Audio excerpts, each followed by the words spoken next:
Alright guys, so I'm having a quick look at YouTube and blog sites to see what people have to say about feminine intimate hygiene, looking after the vulva, vagina. First of all, I think pretty much 99% of them have got the word vagina wrong. People have no idea what vagina is, so they tend to call everything that's down there in a woman a vagina. That is not true. I'm going to come to the anatomy of a woman later on, but I found a few interesting things, like a very pretty 21-year-old successful YouTuber by the looks of it. She is advising that we use a combination of milk, protein, turmeric powder and lemon juice to coat the intimate area to lighten it.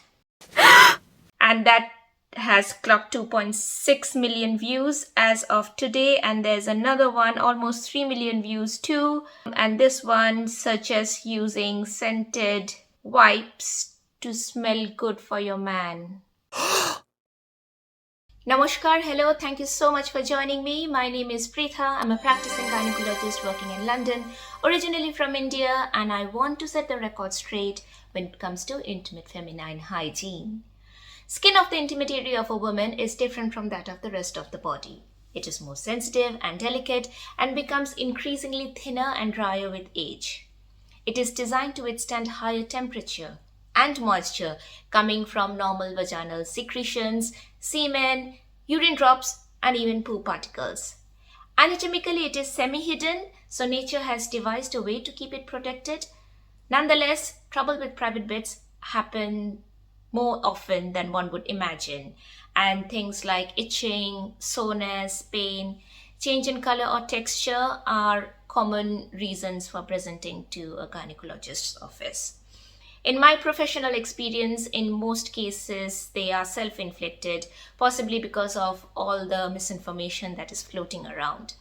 Good intimate hygiene can prevent or treat many of the symptoms of genital conditions, and that is exactly what I'm going to discuss today. First, let us quickly go through the anatomy of female genitals. The area at the top, which contains hair follicles and is a bit fatty, a bit bony, is called mons pubis. Coming to the center, at the top we have the opening of the water pipe or urethra through which passes urine, and below it is the vagina. To be honest, it's only the vaginal opening that you can see from outside, because the organ itself is a muscular tubular structure that remains inside the body, connecting the womb to the outside world. These are protected on both sides by the lips, called the labia majora at the outside, which contains hair follicles and more fat, and the inner labia minora, which is hairless. The hood at the top is called the clitoris. The area surrounding the vagina with both labia and clitoris is called the vulva. Behind all of this is the opening of the rectum or the anus through which passes stool. First, let us find out how we should clean and wash our private areas. Now, you do not need any fancy soap or body wash or lotion to clean the genitals. Absolutely not. Soap, antiseptics, perfumes, powders, they are in fact all potentially irritants and should be avoided. Only soap substitutes or aqueous cream can be used if needed. There is some concern about aqueous cream potentially causing eczema if used as a leave-in product in pediatric age group. However, it can safely be used in lieu of a wash, because you'll just be washing it away with clean water after applying.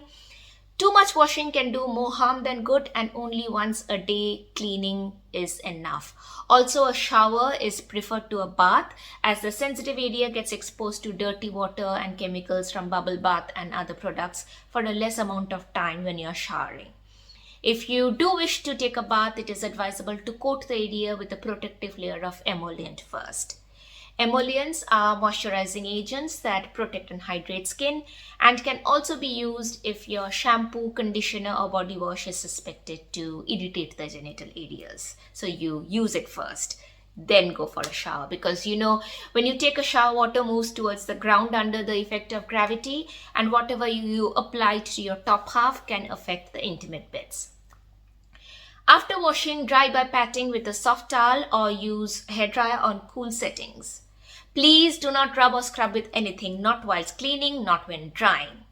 Especially important to mention here, the vagina is a self-cleaning organ.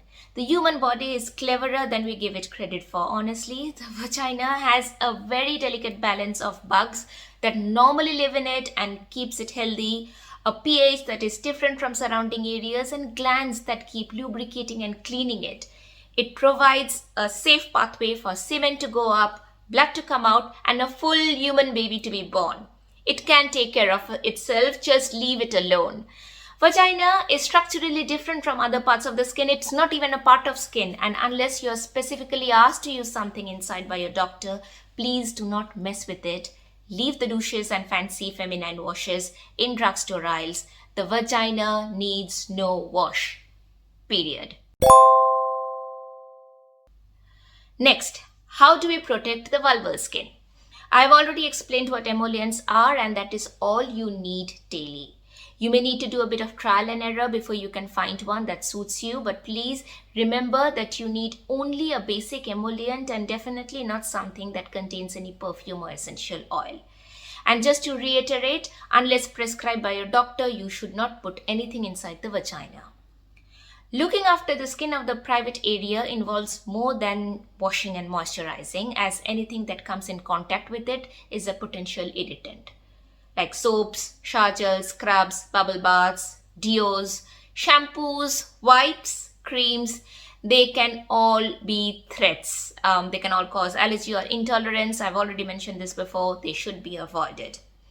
This also includes perfumed and flavored lubricants. If you do need to use one, use something with neutral pH, something which is non-perfumed, hypoallergenic, non-irritant. In fact, remember that toilet paper that you use should also be non-perfumed and non-dyed. Some women are naturally intolerant or allergic to latex, and non-latex condoms are also freely available in the market. Remember, luxury condoms that are flavored and scented, the fancy ones, are not exactly the best for skin. The other common source of irritation is sanitary products. I have even heard that sanitary napkins are bleached with chlorine to retain the white color, to make it pristine, absolute white. I do not know if this is true or false, but I can confirm that most sanitary products available in the market contain loads of chemicals that aren't really skin friendly. Sanitary pads and panty liners should thus be used only for the minimum amount of time, and nowadays there are plenty of eco-friendly and skin-friendly alternatives available in the market, the ones that contain only cotton. I have done a full video on sustainable menstrual products and you might wish to check it out. The link is right up here. Textile dyes can also be irritants, and the best underwear to use are white, undyed ones that are made of natural fibers, namely cotton or silk. Sorry, Victoria's Secrets. Your G-strings can stay where they are. They are not exactly the best for our genitals. We do recommend women with vulval lesions to avoid wearing tight-fitting bottom wear like lycra, gym pants and skinny jeans. Also, what you use to wash your innerwear has a bearing on vulval health, and it is advisable to avoid fabric conditioners and biological washing agents. For removing hair from the genitals, the best way honestly is trimming, as it does not involve traumatizing the skin. Bikini waxing can cause burns and scars, ingrown hair in future, and increase susceptibility to infection, by causing microtrauma. Hair removal creams are a strict no-no, as they are potential irritants. If you wish to shave your pubic hair, make sure you use clean razor blade, shave in the direction of hair growth, and remember that it's very easy to injure the genitals whilst shaving.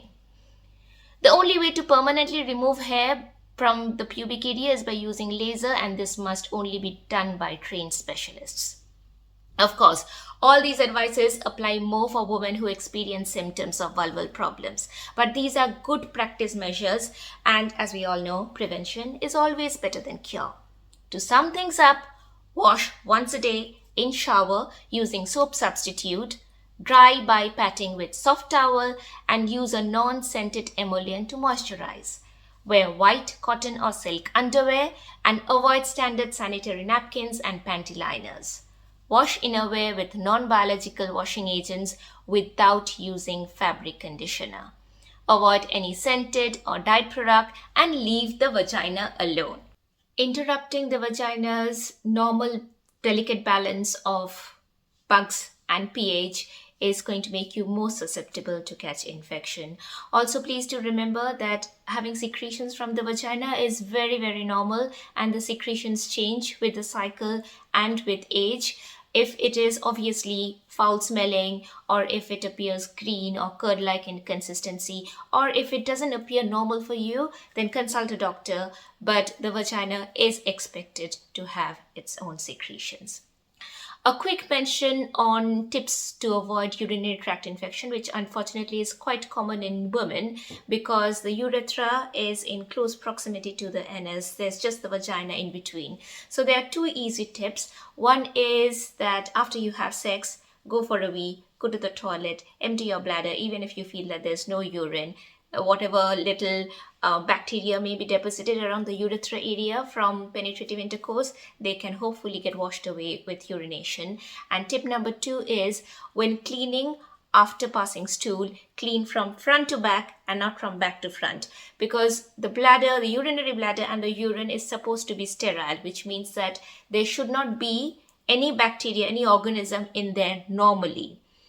Contrast this to the stool or the elements inside the rectum. They are expected to have some kinds of bacteria. So if you wash from back to front, you will inadvertently introduce bacteria from the rectum into the urethra and possibly also into the bladder. Be careful about how you are removing your pubic hair. If you have any concern, like always, please do consult a doctor. And before I end, I have something very important to say. Nowadays, I'm seeing a disturbing trend among patients who are presenting to our clinic with the complaint of their genitals appearing abnormal or, altered, and they're not happy with its appearance. I'm not sure if there's any social media trend nowadays which is essentially setting some standard for genital area beauty. I can assure you, as a gynecologist, there's no such thing. We all have anatomical differences, that we are actual human beings. We are not made in a factory. We are not going to appear the same. So just like our face and the rest of our body differs, the genital area also looks different from person to person. And also in the same person, the appearance is going to differ with age, with life experiences like pregnancy, childbirth, menopause. So just because your genital doesn't look exactly like someone else's, or doesn't look exactly like how it did when you were 15 years old, doesn't mean that it is abnormal or it is diseased. The definition of normality is quite wide when it comes to the human body. So if you're concerned, always consult a doctor. GPs are trained to recognize and treat basic vulval conditions. If needed, you'll be referred to a gynecologist, and sometimes we also consult our dermatology colleagues because some vulval conditions could be a presentation of a wider dermatologic condition, and sometimes they could be because of other medical conditions. So if needed, we are here to help, but don't go by any social media standard of genital beauty, please. We are all beautiful. We are all worth it. Thank you so much for watching. Take care of yourself. Bye.